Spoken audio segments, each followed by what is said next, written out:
time when wargamers played with chainmail, and the rise of the wizards of the coast.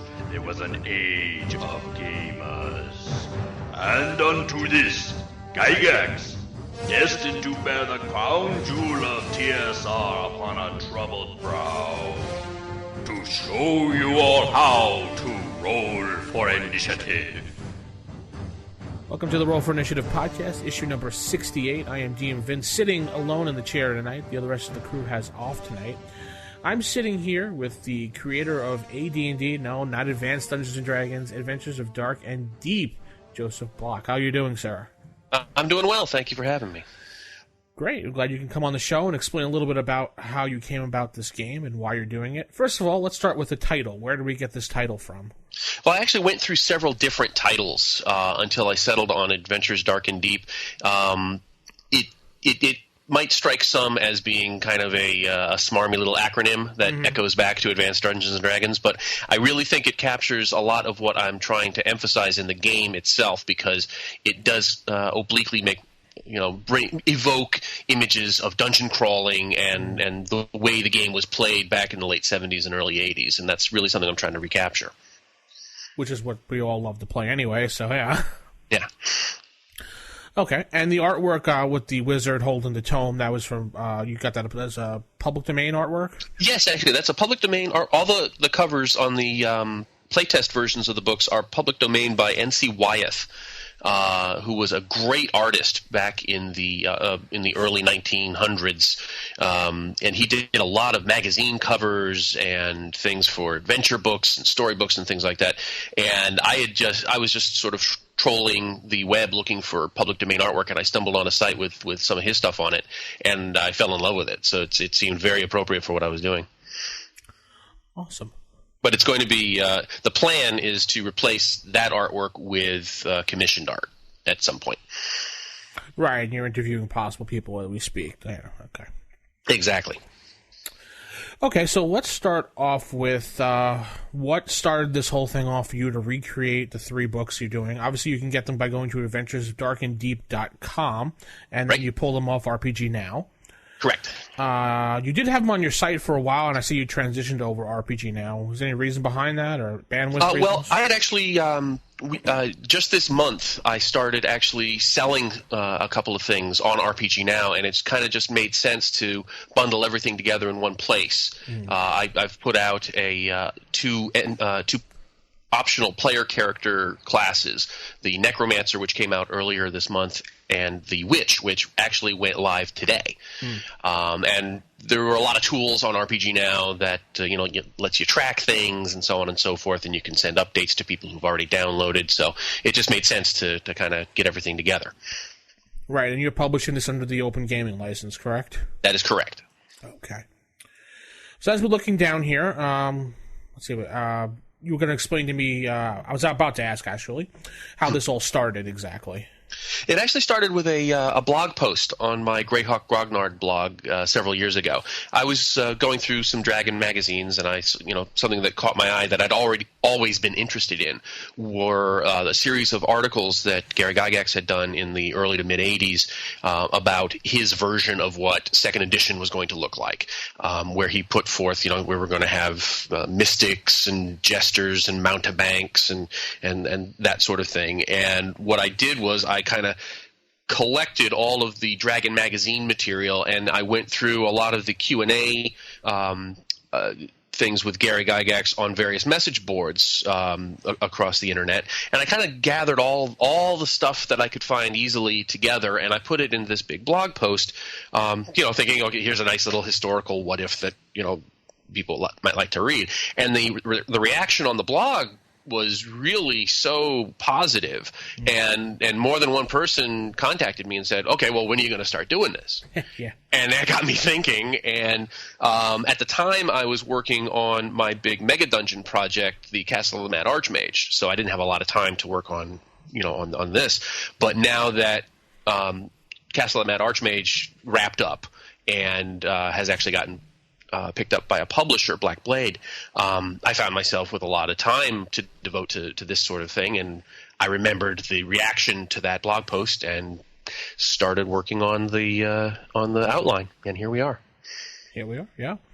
I noticed that when it's a standard, pretty much table of contents for the book, but some little things I noticed in here that were different, such as you put the sub-races in there that Gary had spoke about a bunch of times in here. Instead of having it in 3 different books, it's all in one place.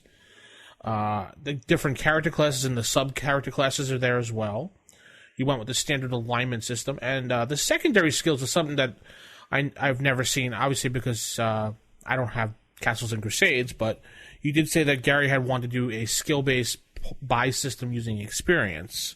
Right. That actually was something that they published at Troll Lords under the Open Gaming license, and it's Open Gaming content, right. Where he did a system for Castles and Crusades where you bought skill levels in various skills, and you bought them with experience points, and once you spent the experience points, you had lost them.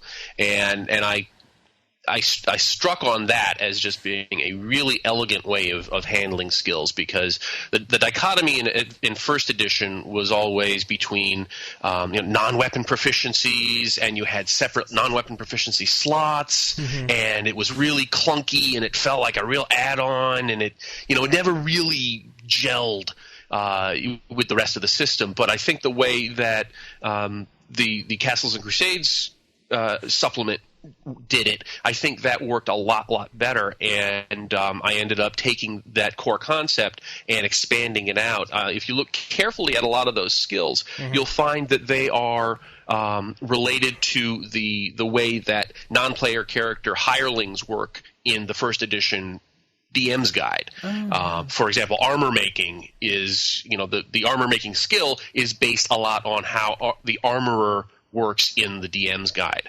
So a lot of that stuff I was able to transfer over, and sages got turned into a skill that you could buy the same way. So I think it really flows a lot better than the old non-weapon proficiency, and it does allow you at mid levels, when you're hitting around 6th to 8th level, that's when you can start really thinking about investing some experience points in these things, and it really gives you a chance to give a little more definition to a character that you've invested that amount of time in.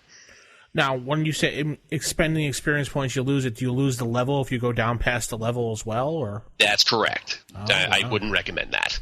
No, it takes a long time to get to that level anyway. So exactly, and nothing says that you have to wait till you're at that level. It's just that the numbers kind of work that way, where you're spending 3,000 to 5,000 experience points. You really don't have that many to spare until you're hitting about 5th, 6th, 7th level. So it works out. Yeah, that's what I was concerned about, if you lose a level or not. And there you do. So cool. I noticed you also added the social class system into here as well, which we didn't see much of in first edition until I believe Oriental Adventures Unearthed Arcana really started going into that in detail. Yeah, and that actually plugs into the same thing you mentioned earlier about the classes and the sub races and things like that. One of the chief objectives of the project of Adventures Dark and Deep is that you don't need to have a milk crate full of books.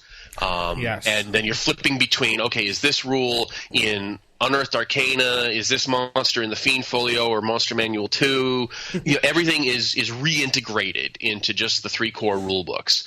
And actually doing it in that way, I've just noticed myself, just from an aesthetic point of view, it really tends to desegregate the Unearthed Arcana material, because a lot of people complain about Unearthed Arcana. They say it doesn't really fit well, it feels kind of bolted on, and well, of course it does, because it's a separate book.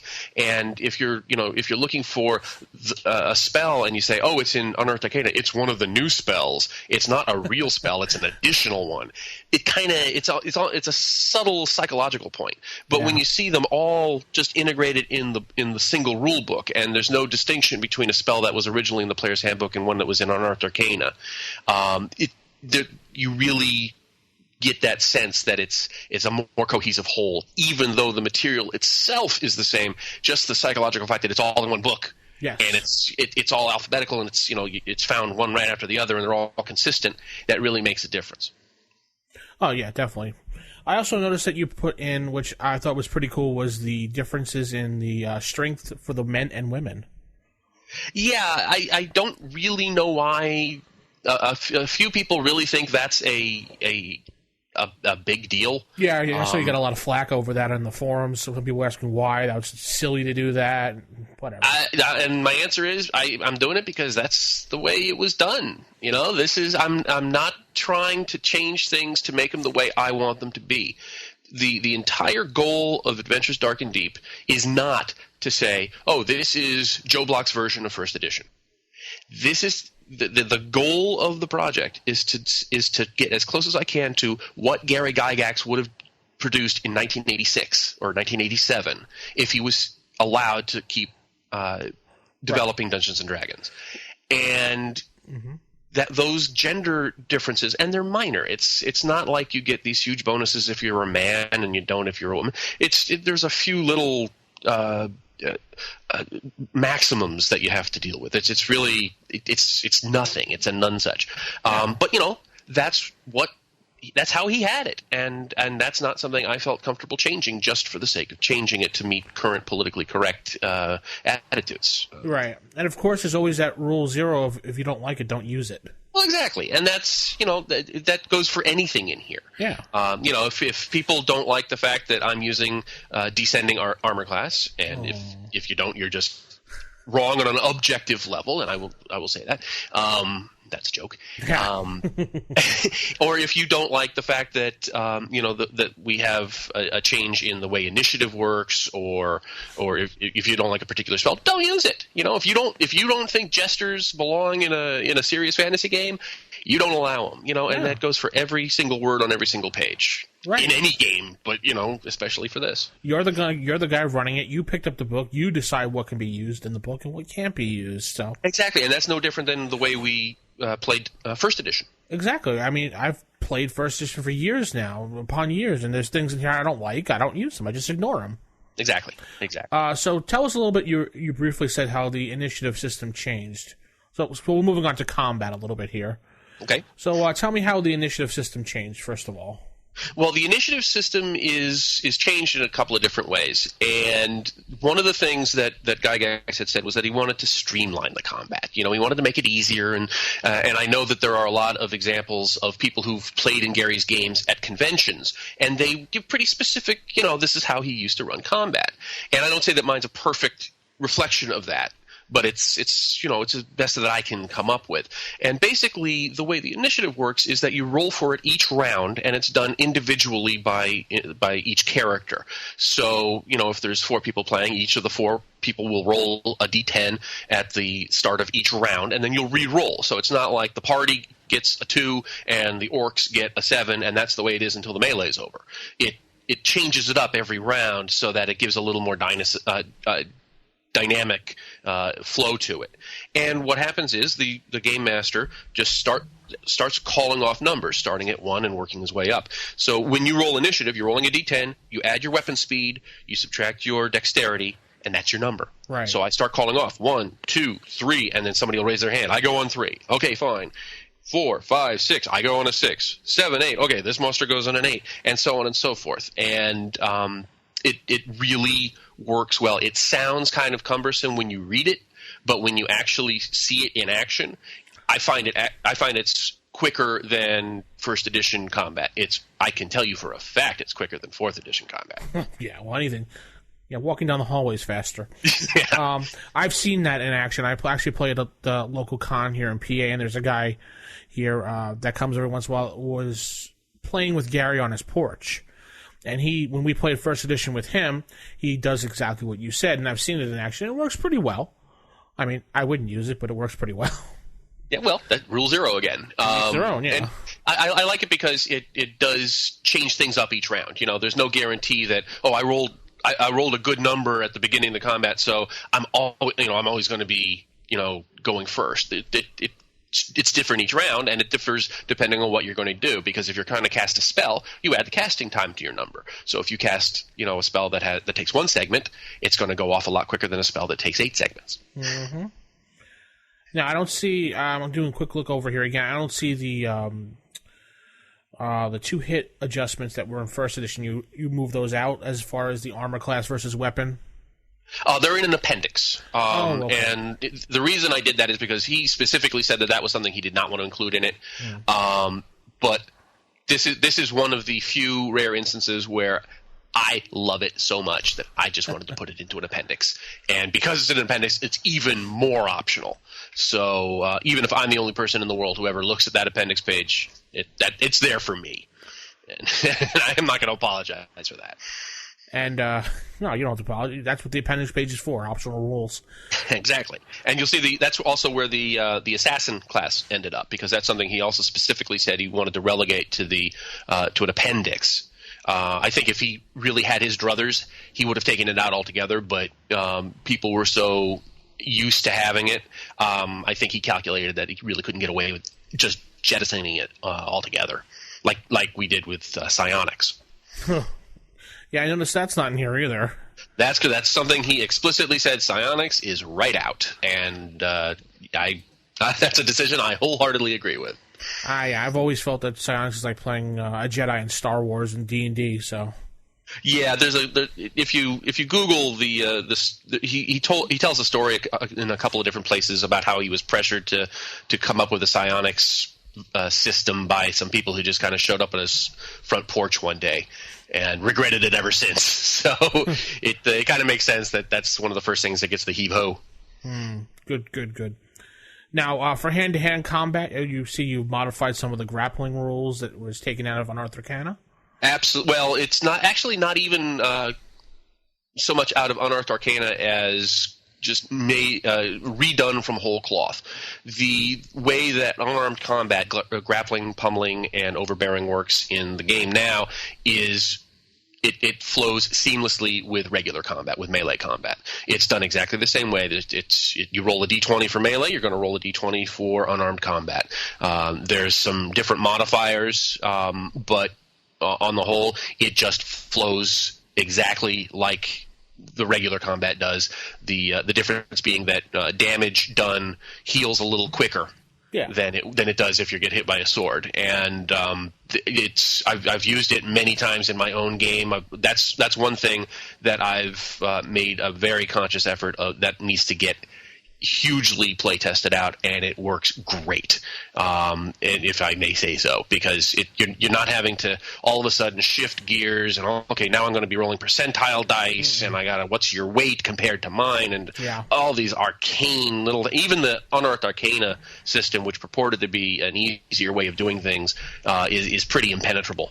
But the system that I use in Adventures Dark and Deep really flows well, and that's something that you could, if you wanted to, you could just pluck that out, pluck those 3 or 4 pages out of ADD and start using them in your first edition or second edition or Labyrinth Lord or Swords and Wizardry game, and boom, it'll just work. I gotta say, I've already been doing this, how you have it written, and not seeing your book before, this year, so...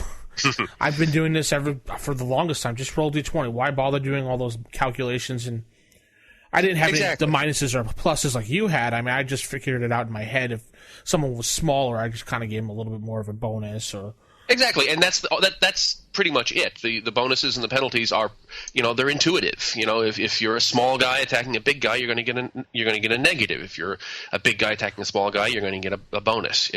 It's not rocket science. I honestly don't understand why unarmed combat never really flowed like that. I don't understand why they felt the need to have a completely different system for it. Now, tell us a little about your critical hits optional rule and your fumbles optional rule you have here. Well, I wanted to include that just because that's something that modern gamers expect to see. And Gygax himself was kind of contrary on the question. And sometimes when he was asked, he would say he was against it. Sometimes he would say he was for it. You see it creeping in some of his later works, and even though there's Dragon Magazine articles where he says it's the work of the devil.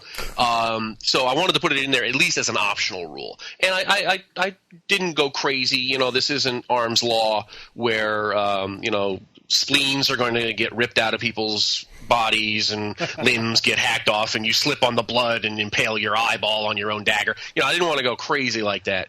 But there's some basic stuff. You double damage or carry through damage, or you get a negative to your next attack. That kind of thing is in there. And of course, if a DM wants to go, wants to pick up the old Iron Crown stuff and have those wonderful critical hit things, more power to them. I've always done the critical hits like this, mostly just to roll a 20 and then you roll again. Let's see, what's this double on a 20? What's that here? If character rolls on a natural 20 while attacking melee, attack will do double damage. Natural 20 means the number of 20 actually shows up on the die without any sort of modifiers. It's pretty standard. Yeah, there's a zillion ways of doing fumbles and critical hits out there. I wanted to take something that would introduce the concept and not be so out there that it would be kind of, if a newcomer is looking at it saying, "What? I don't get this." At least this introduces the thing. And there's 2 or 3 different versions that people can choose from if they want to. Right. I've always done the whole critical hit symbols. You roll natural 20, I have you roll again. And if you get a 19 or 20, you get to roll one more time. If you get a 20 on the third roll, and then you get an automatic kill. I kind of do one of those systems. Yeah. Yeah, that's like the follow-through damage almost, where, if you get the maximum damage, then you roll again, and if you get maximum again, you keep rolling until you don't get your maximum anymore. So it's just one of the different options. Now, I'm looking at the saving throws here. They look pretty standard. Nothing different about them. You did include, which is smart, saving throws for objects right after the saving throws, which is usually never together. Well, that's actually part of the whole design philosophy, and it goes back to bringing everything together back into 3 core rule books. A big part of this is reorganizing stuff. Things that were in the old player's handbook that really deserved to be in the DM's guide are now moved to the Game Master's toolkit, and things that were in the DM's guide that players really needed to know are moved into the player's guide. The old way that it was organized was kind of a function of the way it was written, because the monster manual came out first, and then the player's handbook came out first, and then they were writing the DM's guide, and it seems like the DM's guide got everything that they forgot to put in the first 2 books. And that's fine. There's for example, in the old DM's guide, there was this section of spell effects, notes on spells. And there's nothing in there that the players shouldn't already know. They deserve to know if a spell can be cast underwater or something like that, and all that kind of thing that got moved to the spell descriptions in ADD. The same thing with the saving throws. I think you're entirely right. It's a thematic thing. Mm-hmm. There's no earthly reason that players don't know. How resistant is cloth to acid. There's no. It makes no sense to keep that in as secret knowledge for the GM alone. So. I noticed how you separated magical fire and normal fire. Mm-hmm. What was the thought behind that? I mean, that's actually a carryover from the 1E. I never differentiated between the two. I just used the same thing. Like I said, I'm not by a book person. I kind of just go with the flow on most things. Well, a lot of this is it's a research project in a lot of ways, as well as a practical application project. And I'm rediscovering a lot of things that were in first edition that I had forgotten over the years, and it's in that way it's kind of a neat road of discovery for me, to kind of pour through the different sections one at a time, line by line, and try to synthesize it and reorganize it and make it easier for people to comprehend. Yes. Oh, and you put the secret of the creatures harmed with enchanted weapons in the player's book. Oh my God! Yeah, heavens! Now the secret's out. How is the GM ever going to win? Oh no, he'll never win that way. No. So saving throws are the same. So, has the magic system changed at all? I noticed that you, going back a little bit, you chose mage instead of magic user. Correct. Was that a Gary thing also, or? No, that was more of an aesthetic choice. I've always thought that magic user was a clunky term, and originally it was used because, hey, he uses magic. But in a game where you have a lot of different classes that use magic, having one designated the magic user doesn't really make a lot of sense from from a terminology standpoint. Mm-hmm. So you went with mage then. So that's cool. Yeah. And has the magic system changed at all, or is it the same type of setup? It's the same type of setup in general. It's the Vancian type that that some people love and others hate. That's not changed at all, and I see no reason to do so. Obviously, the list of spells has expanded enormously. Because there are now a lot of spells for some of the new classes like mountebanks and jesters and savants and mystics. They all get unique spells of their own in addition to using some that were used by other classes. So the spell lists are greatly expanded. The magic items themselves are a little bit rejiggered in that what I've done is for example, for magical weapons and armor, it is possible to have any sort of weapon have almost any sort of magical property. So you could have, instead of just being a mace of disruption, nothing says that you can't have a sword of disruption or a frostbrand spear or something like that. And there's tables that let you, cook that up, and the armor works the same way. You can have, instead of just the sort of kind of odd, why can't you have a +4 leather armor instead of all the options are kind of in there, and you can kind of mix and match to make whatever you think is appropriate for your game. I noticed in the Appendix D that you had included firearms as well, which we didn't see really in first edition that much, but some things were there.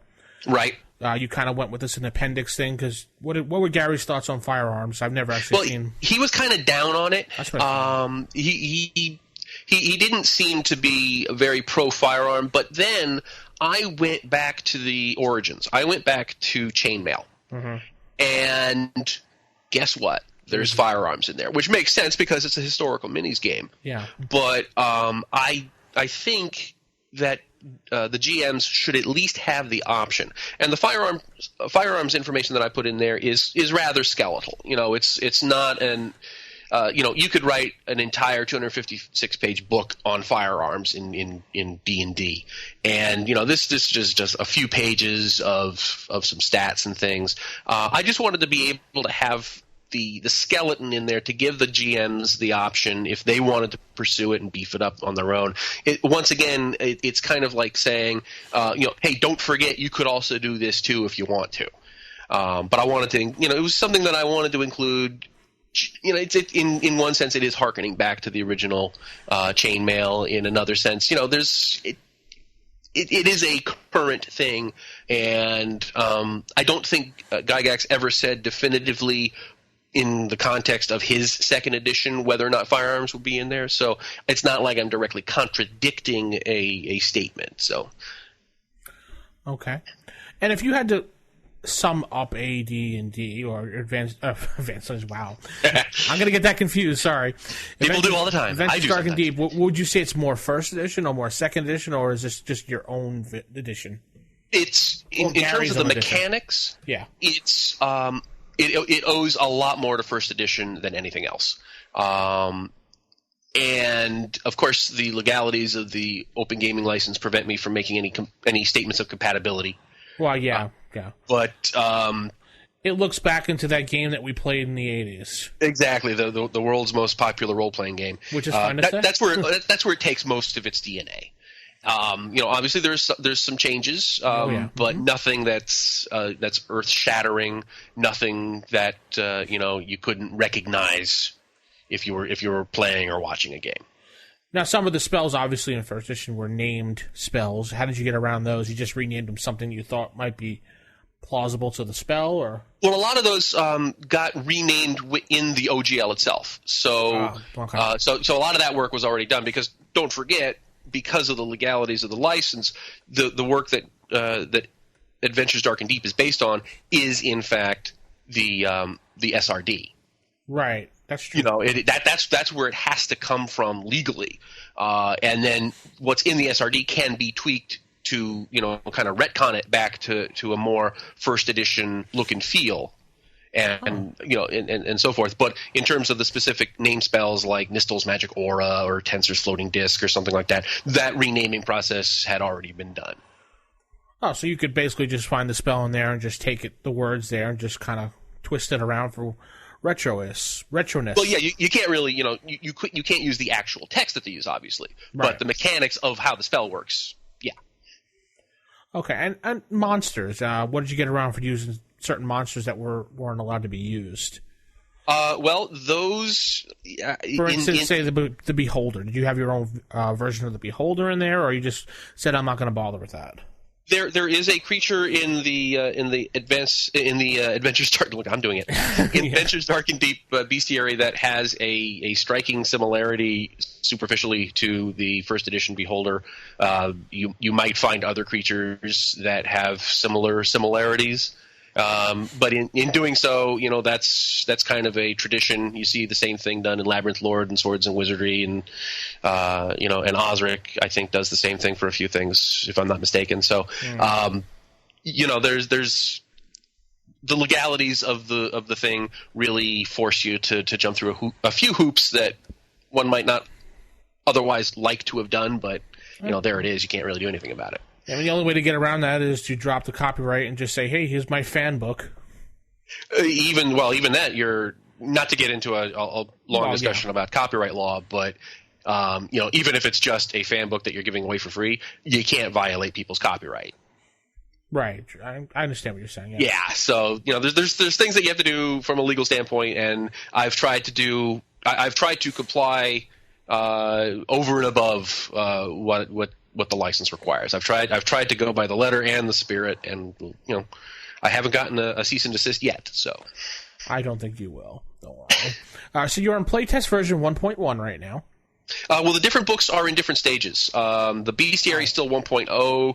The other two are in 1.1, and there's a 1.2. And I've got the next versions, in process on my hard drive. So as it comes to a level where I think it's there's enough new and updated stuff to warrant a new release, I just put it out there and I'll tell everybody on the forums.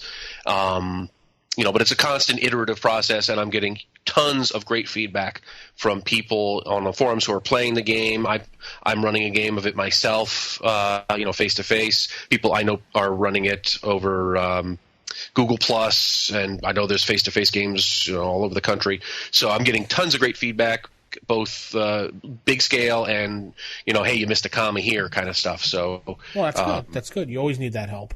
Absolutely. Now we're going to see more artwork in the book, obviously, because right now it's just a play test, so artwork is not really your major concern. Right. That's where most of the blank spots come in, I would assume. Exactly. And that's I'm just at the point where I have a good feel for what art I'm going to want in the different books, because at this point the Game Master Toolkit and the Player's Manual are pretty much about as big as they're going to get in terms. I'm not going to be adding major sections and things like that. The bestiary, there's a large revision is coming soon, which incorporates a lot of the creatures from the Fiend Folio and the Monster Manual too. But at this point in the development process, I've got a much better feel for how much art I'm going to want, what sort of pieces I'm going to want, and I'm just starting the process now of cataloging that and going out and trying to find some artists. Okay, and what's the timeline for release for a finished product do you estimate? I would like it to be in 2012, but I will not be crying if it's 2013. Past that, I don't see it happening past 2013. I think 2013 is probably a good drop dead date. If we're still alive, you mean? Yeah, well, if the Mayan prophecy doesn't come true. Yeah.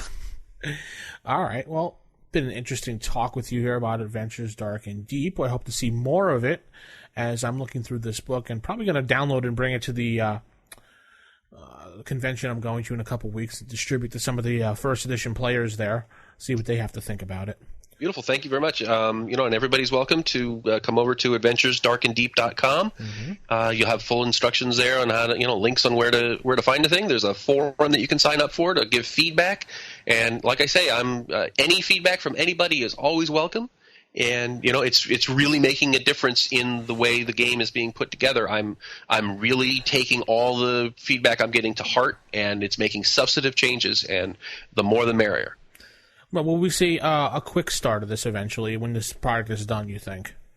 I have vague ideas of doing so, yeah. But at the moment, I'm more focused on getting the core rules in a solid format. But I would not be surprised if I didn't come up with a quick start at some point. I think a quick start would be an excellent thing for new players that have never played these old games like we have, to just grab and pick up and go, oh, well, this is cool, and then play. Exactly. And I think some other games have done really good stuff with quick start games, like Pathfinder. They just came out with their quick start box set, and that is phenomenal. It is like a model for the rest of the gaming world to follow. The way they just nailed everything that they needed to do for a new player. It's in there, and it looks beautiful. It's perfect, and that would be a model, I'd say, for anybody. I think Paizo sold their soul. I have to say that, because everything they're doing is pretty good. Oh, so it's like the damn Yankees. Not that they sold out. They No, I don't think Paizo realized what Wizards' mistake was, and they went, ha-ha, and they snatched up 3.5, and they just took that ball and they rolled with it. I could not agree with you more. I don't play Pathfinder or 3.5 myself, but just from the relationship that the company has with their fan base, it's amazing. It's great. I mean, you can really tell that they're their own fans too. They're making stuff for themselves, and that's the way to really do it. They take the time to sit in their forums asking, what do you think about this? Here's a play test of this. Would this work? How would you like to see this in a new book? I've never seen a company do that before. No, absolutely. In fact, what gave me the idea to do my open play test was the fact that they did their open play test for Pathfinder. Yeah. That's what inspired me to do it this way. So, and it's working out great. So another feather in their cap, and I'm not afraid to praise them. I don't see them as competition. Oh no, they're a different thing, and they're doing their thing. So, well, hopefully one day we'll see this book printed on a shelf, maybe with you at a booth at Gen Con, sitting there playing the game and telling people about the game, and they'll be saying, "Wow, this just looks like Gary's game." Hopefully we'll see that one day. Hopefully. AdventuresDarkandDeep.com is the website. Joseph will be there to answer any question for you. You can sign up in the forums. Just make a note that when you do sign up in the forums, follow the directions to get your account approved. Otherwise, you'll just sit there as a non-approved account. I noticed that because that's what happened to me. Until I emailed you. Yes, the spam bots are in force, unfortunately. Thank you for joining me, and I appreciate it, and have a great day, Joe. Thanks, you too.